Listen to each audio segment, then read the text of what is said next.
This is John Drabinski, and you're listening to the Black Studies Podcast, a series of conversations examining the history of the field. Our conversations engage with a wide range of activists and scholars, senior figures in the field, graduate students, and everyone in between, cultural workers and political organizers, in order to explore the cultural and political meaning of Black studies as an area of inquiry and its critical methods. Today's conversation is with Takiyah Harper-Shipman, who teaches in the Department of Africana Studies at Davidson College. Along with scholarly essays and critical pieces, she is the author of Rethinking Ownership of Development in Africa from 2019, and her second monograph, Unruly Fertility, Race, Development, and Decolonial Reproductive Politics, is forthcoming with Stanford University Press. In this conversation, we discuss the place of political economy in the field of Black studies, transnational and comparative study, and the urgent political questions in the study of Black life for the 21st century. Good afternoon, Takiyah. How are you? I'm well, John. How are you? I'm good. Started the semester as we're recording this, so full of, bitterness at having to go back to work, but Right there. also mourning the end of summer, but also, also looking forward to the semester, actually. So all good, but mostly this is a real highlight of my week, recording this on a Friday, so it's a way of sort of wrapping up the week. And I'm really excited to have a chance to talk to you on the Black Studies podcast. I think the kind of work that you do, your critical frames, your geographies are just so important to the field of Black studies, and just getting that representation on the podcast broadly is really important. And you in particular, I'm just really happy that your voice is going to be a part of the series. And so welcome to the Black Studies podcast. Really looking forward to our conversation. Thank you so much. It's really an honor to be here. I'm a fan of the podcast and also a fan of Black studies. So excellent. That's a good combination then for the Black Studies podcast. But I always love that when people actually listen and then get on the podcast. So I appreciate you listening. And it's going to be a great contribution. And we'll have a chance, of course, to talk about your sort of portrait of the field of Black studies and your research and its relationship to the field and sort of how you think about its past and future. But I wanted to start really with a more personal question, which is, what got you interested in Black studies? What drew you to the study of Black life? And what sustained you in relation to this kind of work? Yeah, that's always such a rich and big question. Yeah, it is. Right? But it's also my favorite one to listen to. And there's so many ways that I could kind of come into this, but I think, so there's the kind of informal way that I've come into Black studies, and Black studies not just as a kind of the discipline, right, and within academia, but as a kind of sensibility or a way of life that I think as I'm getting older, I recognize started with my grandmothers, who never used or had any of the kind of terminology we have about what they did, right? The kind of care that they did in terms of like the family and the community and activism, right? They just kind of did it and understood it to be a necessary thing, right? A necessary way of relating to each other, relating to people. And as I'm getting older, I'm starting to kind of see that with a new lens. Like before, I just used to think like, this is my grandmothers. They just, go work at the community, the food pantry, or they protested with, to protect immigrants, which is funny because protesting to protect immigrants clearly is like something we recognize in the field. But when I was young, it was just like, yeah, that's just what my Nana does. She just cares about people. And even like the kind of smaller things, like I know both of my grandma, they live in Jersey City, they live on the same block, and they would always, like if someone came to the house who was, let's say like clearly was like inebriated or just like out of sorts, they would talk all kinds of Can I curse on here? Oh, I hope so. Yes. Yeah. Okay. Good. Because that's also a part of like Black life. I forget what Zora Neale Hurston says like about cursing and fighting is Black life. But anyway, someone could be like out of sorts and shit. And my grandmothers would talk all kinds of shit, but they would like feed them. Like they'd be making them plates and giving them something to do, like giving them money to go off. And, I just thought either like, why are you talking trash about this person and then still making sure they eat, or like giving them clothes and things for free? But like that's like so embedded in the texture of like Black life, right? Like that kind of care, right? For people, and they weren't related to, it's just like on the streets. So that was kind of my first introduction to it, right? Was really not the romantic or rhapsodized notion of like community and care. They're very like quotidian, unkempt, right?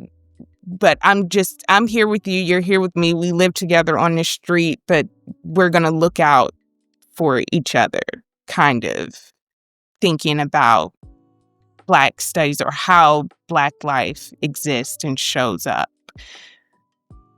Maybe the more formal entry, I went to Howard undergrad and I studied political science. I went to high school in Jersey City, like inner city, and I had no idea what political science was. I thought I was going to be a history major because I loved history, and no one in my family had like PhDs or anything like that. So, but I loved history and I loved politics. And one of my high school teachers was like, "Oh, you should study political science." And I was like, "Well, what is that?" And she was like, "Oh, well, it's like the study of politics." And I was so into politics in high school, which I didn't even understand at the time was such a problem, but they used to call me Condoleezza Rice, right? They would. Oh, jeez. That's complicated. No, it's very simple. It was like, it was, which is also, again, a part of like a certain kind of Black intellectual tradition, which is reverence for like Black conservatives, right? And the ability to participate and move up in the ranks of like U.S. imperialism as a marker of success, right? We may not all agree with it, but it was really out of love and reverence. Okay. That's a complicated. I wasn't sure which it was. That happened. So feel free to strike that from the record. No, we keep that in. That's good. That's money. And so I went to Howard and I studied political science. And what happened was I had the way that, for whatever the limitations are with HBCUs and their histories around like civilizing Black people and that kind of project, what I can say is that my education and the way that Howard oriented me towards political science was just so engrossed in like a dynamic understanding of Blackness and politics that I thought that's what political science was. Can you imagine? Right? Like I thought political science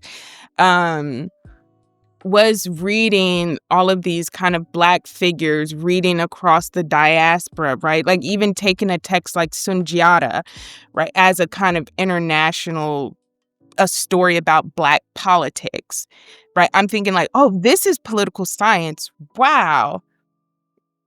I went off, after I graduated, went off to the Peace Corps as an agent of empire in Burkina Faso and had no idea what I was doing there. And again, kind of got turned around again towards a kind of radical politic on the continent. So imagine going to Burkina Faso and finding out who Thomas Sankara was by living in Burkina Faso, right?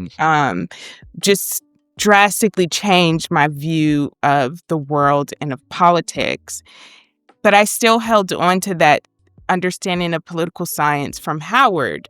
And so I'm cutting the story short. I'm sure you can imagine there's so much more.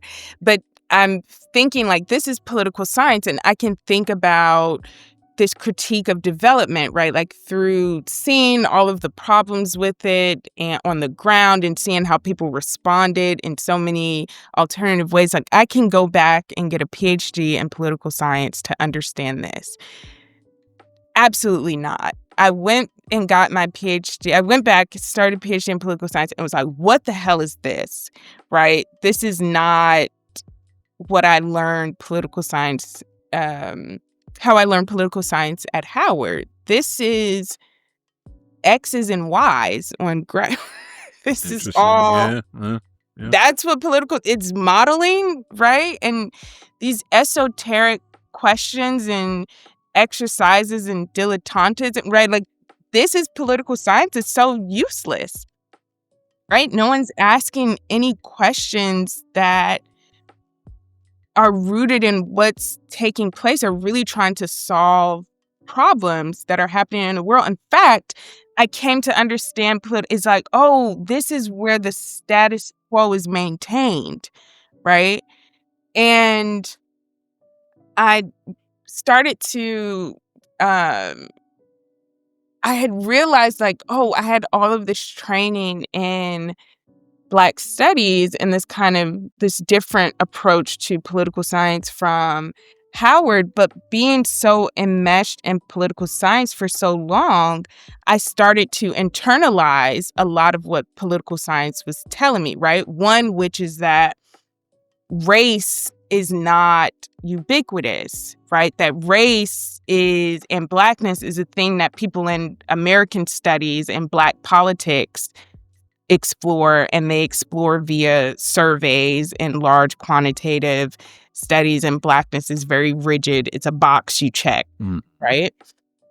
And that any questions that centered race or any of the other intersecting identities was not political science, right? That's doing something else. Yeah. And it's funny because I think that's an experience that a lot of us have who move into Black studies after being trained in other disciplines, right? Sure.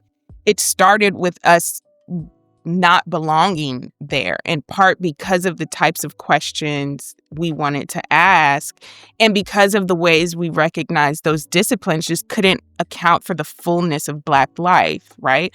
In fact, any other life that wasn't an imagined white life, right? And so that, after I realized, started to kind of come to terms with how political science was slowly shaping in a way that I didn't want how I was thinking about the world and how I was thinking about race. I tried to, and in fact, of course, everyone always asks when I was writing my dissertation, how is this related to political science? And I always struggle. It wasn't even that I had some more expansive understanding of political science that I'm like, you all just aren't seeing it. It was like, it doesn't. Yeah, interesting. It's not related to political science because political science is far too myopic a discipline to grapple with the kinds of questions I'm interested in. And so when a job opened up around Black study, looking in Africana studies, but looking for someone who not only did methods, but also who did Black political economy, all of my mentors were like, this is perfect for you. And I am a methods nerd. I love methods. That might be the one thing I took from political science is just a fascination with methods and research design. But also, I work in political economy. Like, I'm very passionate about political economy. So, I had so many doubts about whether or not I could actually be in Black studies. Like, am I actually a Black studies scholar? Like, do I know? And this is a thing I think we will probably touch on later. But the insecurity was around thinking that there was a particular canon right, that I didn't know in a particular framing of political economy in the Africana tradition that I didn't know or understand. And so I felt inequipped, right? I felt like this can't be a position for me because I don't know those things. Instead of thinking about the kinds of methodological orientations that I had already taken up, right, in my training and in my research, and the way that I studied Black life, right, the source of my questions, again, the more capacious way of thinking about what was possible and what we could learn from Black life, that was already giving me a bent towards Black studies. And so when I applied, I got the position, of course, but it really was in the position that I fully came into my identity as a Black studies scholar. And that was something I really appreciated. Like I lost a lot of the angst I had in political science about the questions I was asking about my fieldwork and also about my audience, right? Because that's another place where I think your location within the field or your location in your work becomes most salient. And I think that was really Black studies gave me the opportunity to see my audience less as academics and more as like my grandmothers, right? Interesting. Yeah. My cousins, my friends, right? That those were acceptable audiences for me to be writing to. Yeah, thank you for that. That's completely fascinating. And thinking about that relationship between disciplines and Black studies. I mean, I'm someone who came to Black studies through a discipline as well. And so a lot of what you were saying, I was like, I could get my own version of this. And I think so many people on the podcast have had versions of this. And I think it's a really important story to tell because it says both something about the limitations of disciplines for Black studies, but also their possibilities that Black studies is a field in motion. And so when we bring a different set of methods or sensibilities or however we want to talk about that, it has the potential to be expansive of the field rather than sort of arriving as an alien element.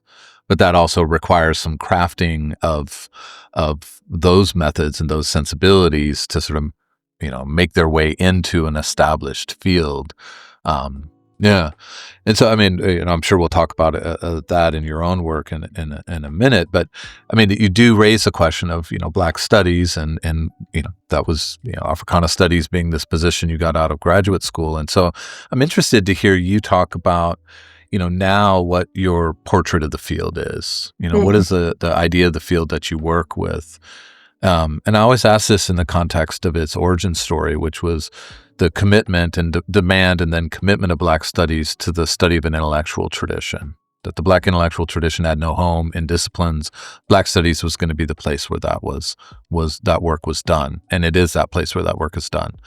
But also in the late 1960s and early 1970s was that moment of the radicalization of Black liberation struggle that had collapsed so many of those distinctions between studying an intellectual tradition and political intervention, between classrooms and communities, between the life of ideas and prescriptive political actions and commandments and orientations. And I think Black studies has that tension still today between a certain kind of politics around Black liberation struggle and the significance of intellectual work. And so I'm curious, sort of in that frame, starting with that frame. So what is your portrait of Black studies? What does it mean to you? How does it orient you in now in your workplace and in your contribution to the field? Yeah, that's such a good question. So I tend to think about the origins of Black studies in terms of its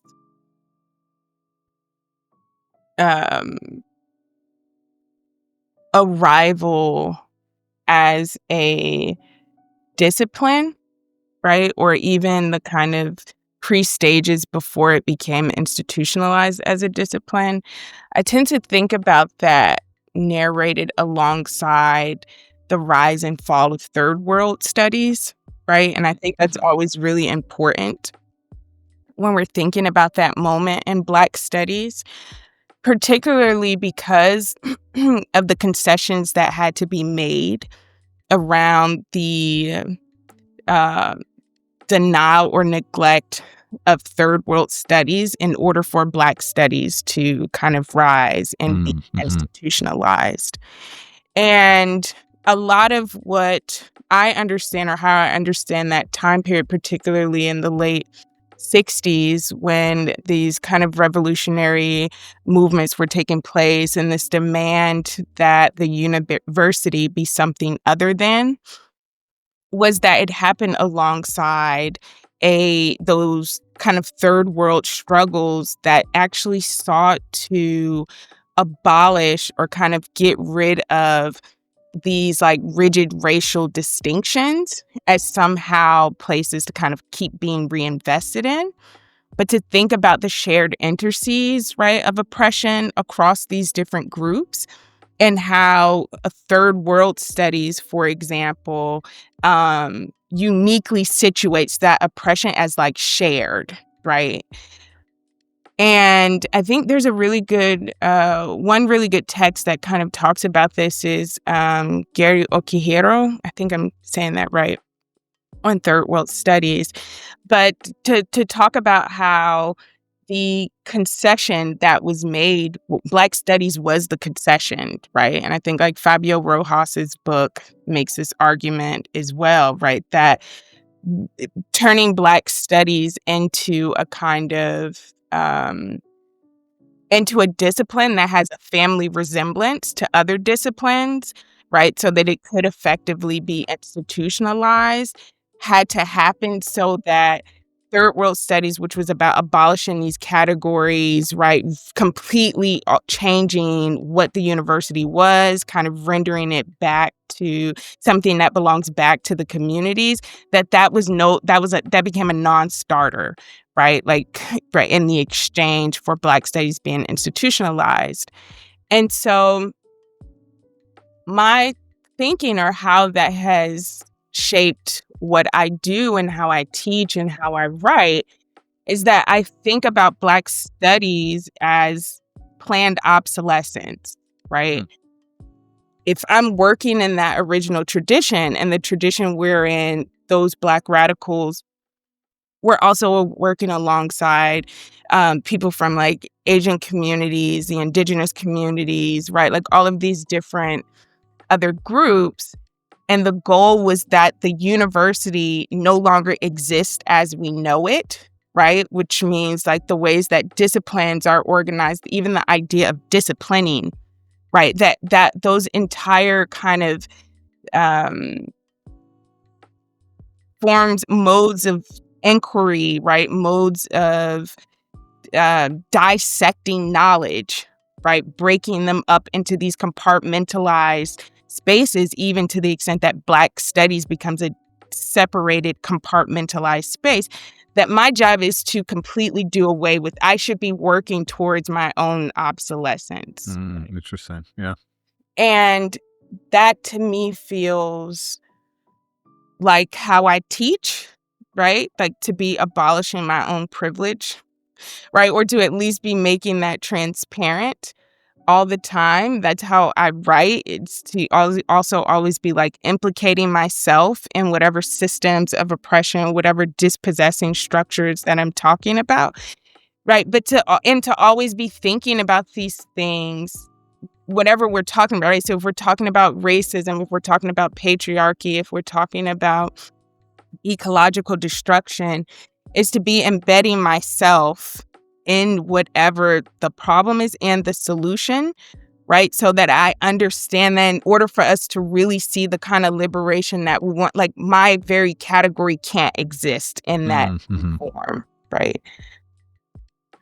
Yeah, thank you for that. No, that's a completely fascinating take. And I think a lot, I mean, you said it explicitly, but as you were talking about the sort of relationship between Black studies and what was called third world studies, and maybe some people still call it that, but the if you think about the Bay Area, as not think about it, but the Bay Area was the origin point of Black studies, Mhm. San Francisco State, but that was also at that exact same moment the Black Panther Party had really leaned so heavily into anti-imperialism as its foundation, and that's part of its dispute with the Black Power movement.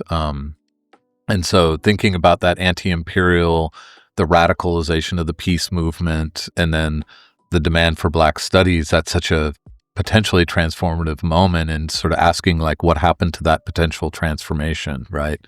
Is it something to rehabilitate, or is it something to understand that this was the concession that was made and we work in a compromised position? I mean, I think you put it with real precision there, so thank you. And it's come up in a number of these podcasts, and it's one of those comments and parts of conversations that have just stuck with me in a kind of haunting way, right? Because I think Black studies, if you take it seriously, really makes us rethink what we're doing and what this institution we participate in is. And it can be unsettling, but it's a good unsettling. Yeah, Yeah, I think the unsettling has some generative power, I would right? hope so. Yeah. Yeah, I listen, if it doesn't, then I'm just working myself out of a job in the worst way. Yeah, that's that. Yes. Well, let me ask you about your work in relation to the field of Black studies. I mean, you talked about the way it sort of transformed shaped at Howard, and then transformed as a graduate student, and then in becoming an Africana studies professor. But I'm interested in sort of this broader vision of, your collection of methods and sensibilities like historical studies, anti-colonial theory, and as you said, political science, and, said you have a deep affection for methods. And, there's so much insight to be gotten in Black studies from this collage of orientations and critical frames. And so I'm interested to hear you talk about how you think the work that you're doing and the way you frame sort of questions about Black life and political economy, how you think it fits in the history of Black studies, but also what new horizons do you think it's opening up, and what boundaries do you think it pushes for the field? Mhm. Yeah, okay, so the kind of histories, I think there is a very strong and long lineage of writing about political economy in Black studies, especially if you I mean, we all kind of start with Du Bois, right? But even if you take something like the Philadelphia Negro, right, and Du Bois trying to kind of cobble together, and it's always fascinating to me when I read that text and you think about the tools that were available to at that time, right? But to kind of cobble together the relationships between the different forms of labor, right, were existing in the kind of Black communities in Philadelphia, and you think about the labor at this really granular level with things like the household structure, right, with things like gender, with things like political or franchisement and disenfranchisement. And that text probably isn't read as political economy, but it certainly provides like a really useful nascent structure, Mm. right? Because he's really getting down to the root of how certain types of labor and the types of wages one might get with that labor, the way that labor structures everything else around them, creates opportunity or is embedded with the lack of opportunity for Black people in Philadelphia, right? So he even starts to talk about like the different guilds and things like that. And so I think that's just kind of, if you take a kind of looking at it historically, just even starting there before we get to the critique of capitalism and all of those things that we maybe come to know kind of Black political economy as today.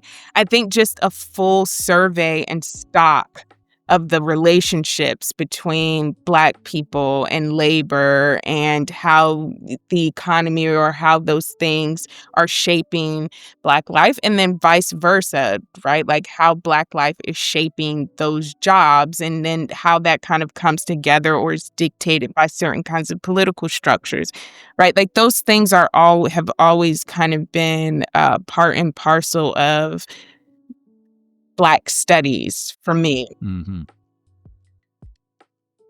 I think my own work, and again, I think it starts to develop more theoretical richness, right? Later on, especially by the time you get to people like C.L.R. James, the Johnson Force tendency, George Padmore, Kwame Nkrumah, Cabral, right? Like this is where it starts to gain like its theoretical texture, right? So not just about the different modes of inquiry and the different ways that you can kind of source data about these relationships between social life, economic life, and political life for Black people. But then how do we start to fully make sense of it and to kind of extrapolate it beyond a really kind of narrow understanding of like a city or a certain, Mm-hmm. right? But what can it tell us about national and global political economy?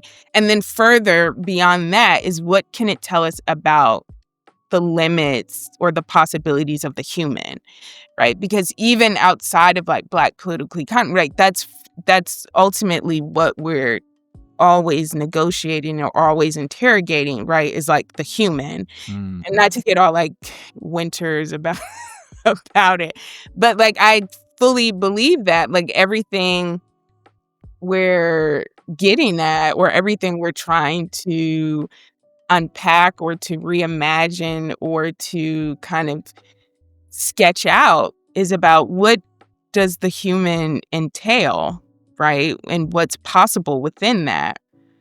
And so I think the kind of political economy, again, at that point, right, by the 1930s, 1940s, et cetera, it starts to develop like really rich theoretical insights for political economy.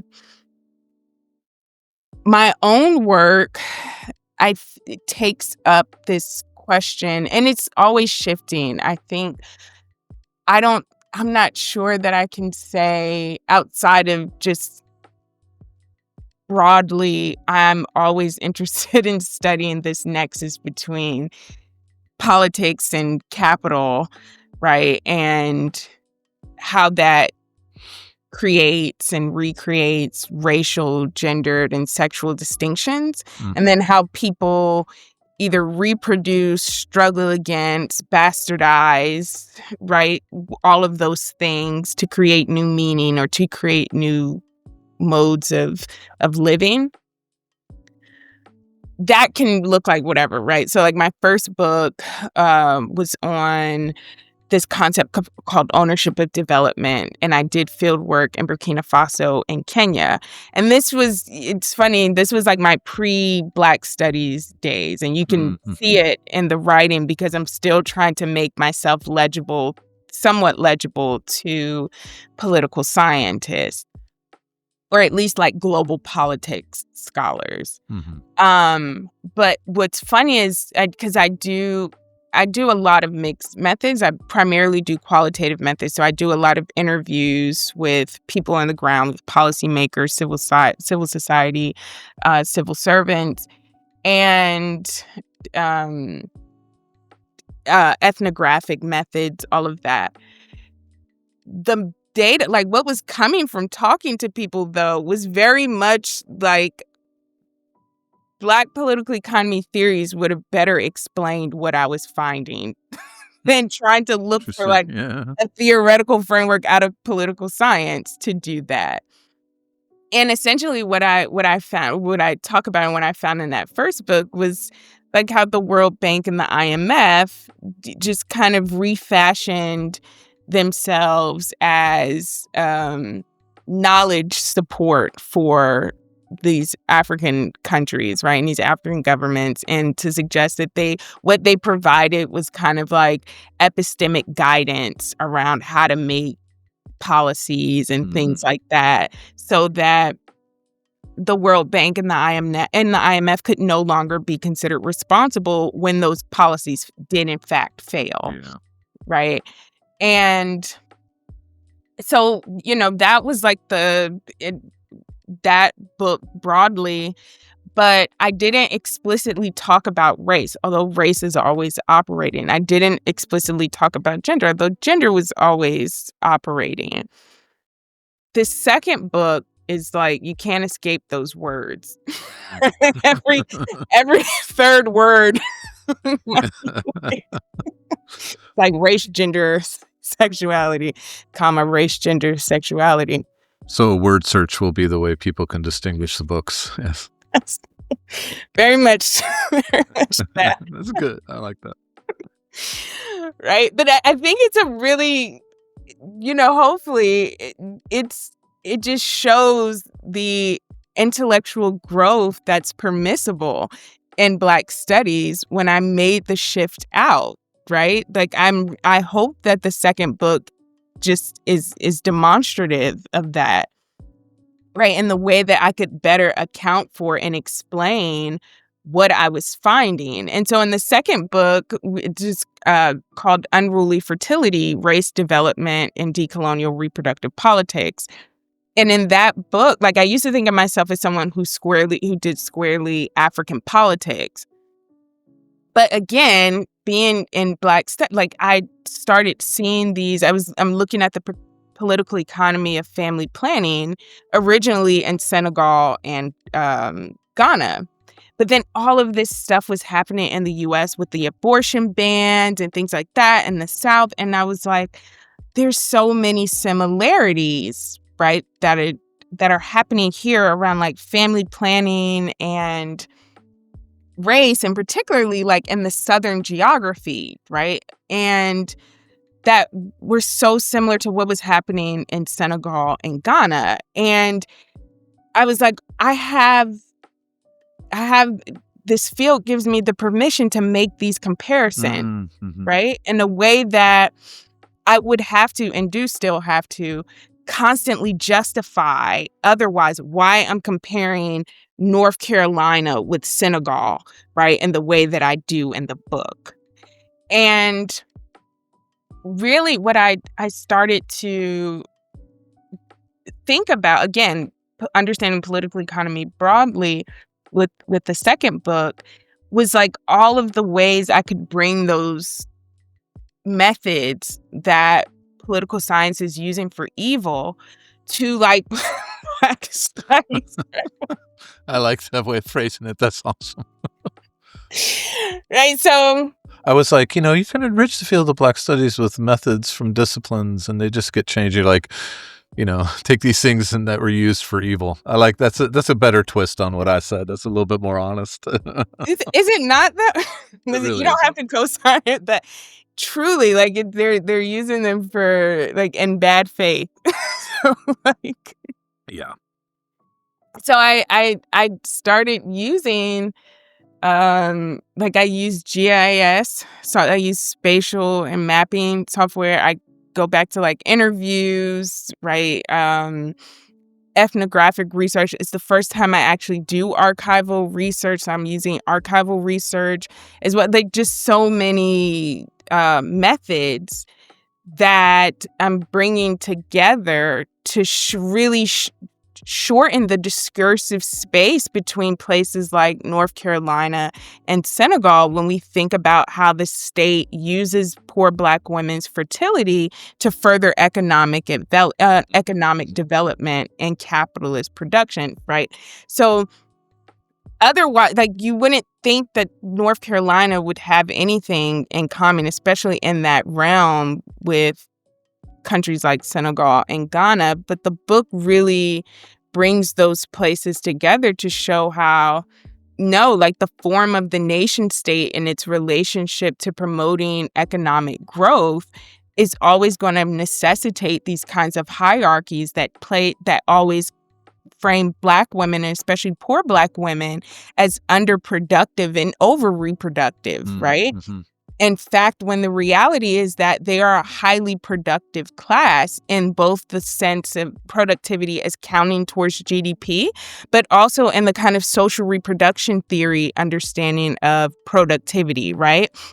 Which is like all the kinds of work and the energy that goes into reproducing society, right? So again, thinking back to my grandmothers, right?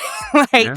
who outside of their jobs were taking care of the community. They're taking care of the drug addicts on the street. They're also taking care of the drug dealers on the street, right? Like, they're taking care of all of this life that becomes so essential for the state and for capitalism to kind of use and burn up and consider disposable, right? Or useful whenever capital shifts and needs that kind of contingent labor. So that's how I understand my work to be fitting within that lineage, right? And the field.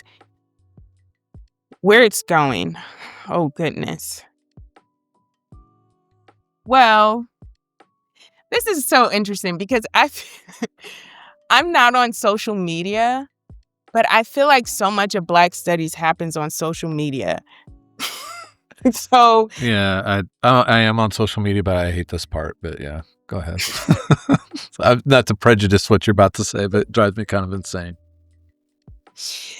yeah, I don't know that I have a feeling one way, or like there's no value judgment necessarily. But I feel like social media has come to dictate so much about Black studies, right? So who gets leveraged as a celebrity within Black studies, right? And not even always about the quality of the work, but the pithiness of the post, right? Or things like that. Also, just like what ideas gain certain traction, right? And then get trafficked in a particular kind of way.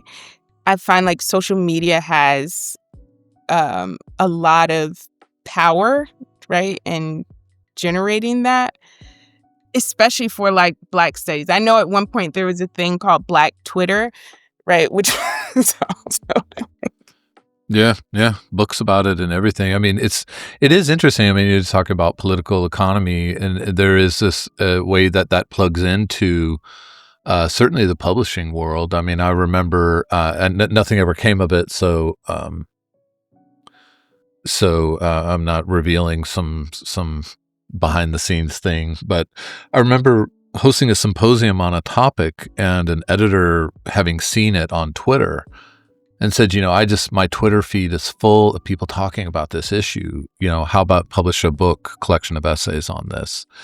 And that was that the buzz of Twitter then becomes like an economically viable book in an economy of scarcity in terms of like what can and can't be published and so forth. And, I mean, I'm of, not that you asked me, but I'm of two minds. I mean, on the one hand, I'm just like, we got to have something more substantial than this. This is really weird. But then there's also the part of me that understands that one way of taking my comment like that is like, we used to do it in person, like real men, right? Where we excluded everybody in person. But, there's got to be a third way in terms, I worry about people. We were talking a little bit about this before we hit record, but just a question of how well books get read. Yeah. And, I think that's the actual price, like jokes aside about like where fame and reputations get forged. There's a question of how it impacts our capacity to read and to read generously or read in dialogue or read in good conflict. I think that conflict is how traditions get made. They're how fields get shaped and progressed and so forth. And antagonism is essential to that, but boy, social media antagonism is just different than scholarly antagonism, and I don't know how to push those two closer together so that the scholarly can win, because I think although those hurt too, because you do spend 3 years writing a book, and then somebody's like, "This is bullshit for 5,000 words." That stings. However, I think that's how a deeper sense of ideas is made. But we live in 2025 now, and I don't know that the economy of attention and the economy of publishing and scarcity of jobs. You're the political economy person, but I'm sure this adds up to a very weird dynamic end result. Well, I haven't studied it in any way other than... Me neither. I'm just giving a series of impressions. Yeah, I'm like, other than social media is just rife with a bunch of reviewer number twos, right? Yeah, Jesus, yeah. But I don't... Might be a nice way to just, that's a great, it's a great essay title. I mean, it's a double-edged sword. I mean, I'm trying to move away from these like violent analogies, but I do think the upside and what it's done for Black studies is to reintroduce people to texts that they may not have otherwise known about. Yeah, right? that's for sure. So I'm thinking about the kind of resurgence of like Oliver Cromwell Cox, for example, that passed through, social media and Twitter. And we were talking before about like the pandemic, right? But that was one particular time when when there was an explosion of things people wanting to read and to get hold of, so we didn't have to sit with ourselves anymore, or our partners or whoever we were in the house with, right? It was like, give me it. Poor partners, but yeah, they became the enemy after a couple months. When the enemy shifted. Right? There's all of these kind of forgotten texts started to reemerge, right? And that offered people an opportunity to kind of re-engage and rethink with some of those ideas that had seemed maybe already kind of anachronistic, right? Like it is not fitting with what's going on, or had it fit maybe even at that time, but now seems so apropos and so useful for explaining what people were kind of experiencing.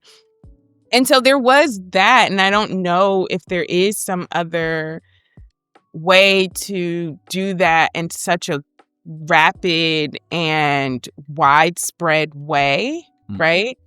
Of course, the downside is when the books that do kind of get to take that route or benefit from that propensity aren't really helping us do much, right? Or they're kind of reinforcing some of the more problematic tendencies within the field or within academia writ large. So I don't know. I think it's like, maybe it's just like any other tool, right? It depends on how you use it.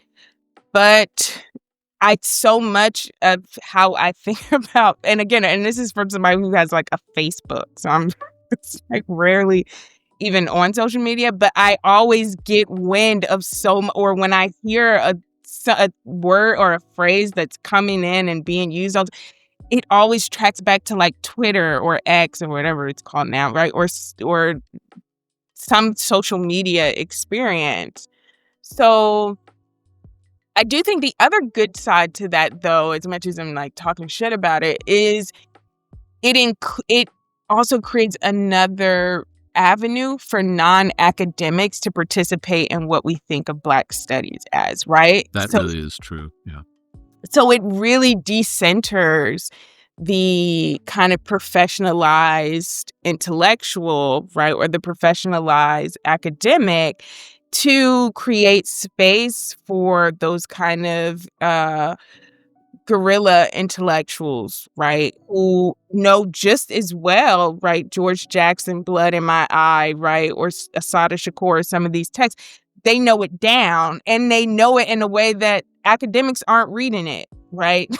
They're not reading it for sound bites, right? They're reading it in a very genuine way as a kind of guide or a signpost to make sense of their reality and how to get out of it, right? And so, I think it can also become a way where they can expose where there are charlatans in the field, right? And in some ways substantiate what Walter Rodney said when he said that, academics are the enemy of the people until proven otherwise, right?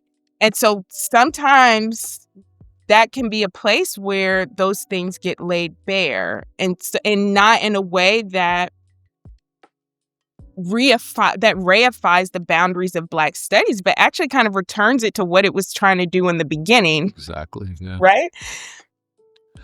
So, I mean, this may be already some steps towards a response to this. And by the way, I love the exposure of charlatans as long as no one says that to me. But no, seriously, I mean, I think these dynamics are really interesting, and the way we sort these out online rather than in a meeting of 30 people at a Hilton in, Pittsburgh is that difference is endlessly fascinating to me. But you may have already kind of come to some formulation of a response to this, which is one of my last two questions for you, which is, what do you think the field of Black studies has done well historically, but also what do you think it has not done particularly well? I feel like whenever I hear this question, there's always like you're listening for the... People really pause on this one, and they don't like the not done particularly well. I think there's no way you can do everything well. So that's Yeah, but it's that like a hit dog will holler. So no matter what you say when you talk about it not doing it well, you may not be talking about anyone or in particular, but you can be assured it's going to touch someone somewhere. There's always I resembled that remark, I'm sure, was for a listener. So I'm going to try to stay safe here. What I think... Let me start with what I think. I'll do the sandwich approach kind of in reverse. Well, deconstructed sandwich, right? So I'll start with what I think the Black studies doesn't do well, and then end on a high note with what I think it does well. So I'll say it safely. I think methods is a struggle, right? And I think some of this has to do with the places where people get trained, right, in terms of how to design and execute research. And because that's so disparate, right, like Black studies kind of can become a container for, like, as much as it's discipline, there's so much undiscipline, right? Like, you can have a PhD in American Studies or a PhD in English or a PhD in anthropology and come together and form a department, right? And when you think about what that might mean for if you're trying to train up now scholars, right, in the tradition of Black studies and not in the tradition of your separate fields, right, like kind of coming together in a way where people are clear, first and foremost, always, which as a methods geek, it's kind of like irks my soul, the difference between method and methodology. I can't tell you how many people I've seen like conflate these things, right? Like when they're right, that methods are the tools that you use, and methodology is like the theory of how you use those tools, right? How do you kind of frame questions? How do you pose questions that are ultimately tied to what types of tools you can then use? And so I think where I tend to always kind of chafe in the field is when I read things where it's not clear what their methodologies are, right? Or it's not clear what the methods are. Like, where did this come from? Why did you pick, or like the cherry pick, like, why did you pick that cultural object in particular, right? Or, different things like that, that I think I think there's room to kind of improve there. I think that's a safe answer, or maybe it's not if they come from the comments. Nobody ever comes for anybody in the comments, but yeah, I mean, it is the ology, right? The science of. I mean, maybe we should all be learning Latin again or something, or I don't know if it's a Greek or Latin. Must be a Greek, right? Logos. Anyway. No, John, I'm not joking. A number of times I've seen people say, like, I'm using different methodologies, and it's like,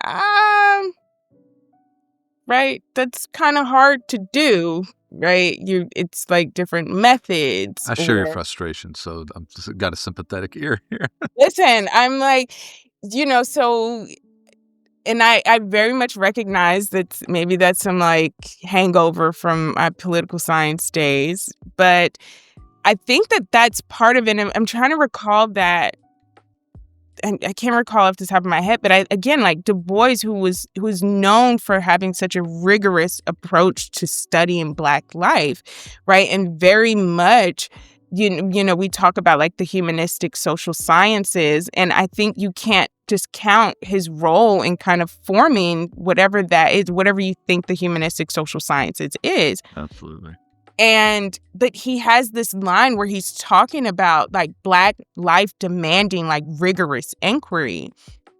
And I take that so seriously, right? Like my chafing at the lack of kind of methodological rigor, right? Because the methods, and even sometimes like the application of certain kinds of methods, is like out of a genuine care for like Black life. Like at this point, Black life deserves that much, right? It deserves that you take care with how you're excavating it, right? And in fact, that's part of the problem. It's like when you wield these tools properly, then you can reduce or at least avoid replicating that excavating pattern, right? That has always come with like academia, but instead find ways to really honor it, right? And to use the things that we're kind of collecting, sourcing, thinking about, in ways that don't reproduce that harm, right? And that kind of goes to the methodology. And sometimes people do it with the best of intentions, right? Like they think that they're saying something that's in fact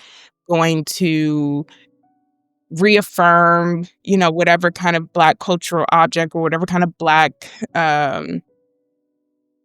object of study they're looking at. But it ends up just really kind of, I think, at least for me and for people who really take those things seriously, like depreciating the value of the work and then subsequently depreciating whatever it is you culled from their lives.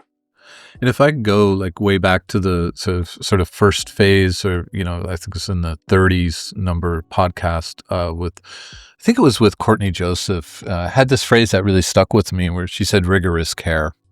Mm-hmm. And I really liked that. It really stuck with me. My students have had to hear it a bunch of times. I'm sure they're sick of it, but I'm just like, when you're not rigorous, you have to ask your question, have you really cared for the thing you care about? That's right. Yeah. So let me ask you a last question then, and I think you've probably already started talking about it. Maybe the question is just the difference between method and methodology. But what is in a Black Studies context, what's the issue you would want us to all be thinking about, or the question you would want us to all be asking? Yeah, I think I'm going to go back to what I said at the beginning, which is that idea of, it's really sticking with me, but like planned obsolescence, right? It's like, how do we work ourselves out of a job, right? And like, how do we work ourselves out of whatever privilege, right, that we've come to gain, right? Like in this current in the system that we all critique, right? So how do we work so that what we're doing is no longer needed, right? How do we use Black studies to plan our obsolescence? I love that, and again, another intra podcast. A couple of them I would really recommend on this. To sort of, because you've spoken really deeply to this across this conversation, but also the Corey Walker podcast. He talked a lot about the idea of the Black university. right, as the goal of Black Studies, rather than Black Studies being a department at the university as we know it. And then just today, but by the time yours comes out, it'll have been last month's podcast with Nick Mitchell talking about the origins of Black Studies as transformative of the very idea of the university. And I really like your contribution to that, because they were both coming from very, their own perspectives, and own critical frames to raise this question. And the context in which you've raised it, I think, is just really, really compelling and adds a new dimension to what is a really unsettling question. When you say planned obsolescence, it's one thing to say, like, my phone is planned obsolescence. It's another thing to say me and my job and what I've committed my life to. But thinking really seriously about political values, I think it always is going to have to entail that. Where are we after the revolution? Where are we after this transformation? So, yeah, and I think that's a way to also help with making a distinction between the skill sets that we have and then the careers in the profession and investment in the profession, right? So we can retain our skill sets, we can retain our commitment to pedagogy, to learning, to research, to inquiry. But that doesn't mean that we have to do it in the context of this particular profession, right? Or that this is the only way in which that can happen, right? But what would that look like if, in fact, that wasn't the only way where this skill set was valued, right? That we built a world otherwise where these same skill sets could be deployed and used in a myriad of ways, right? In service to other people.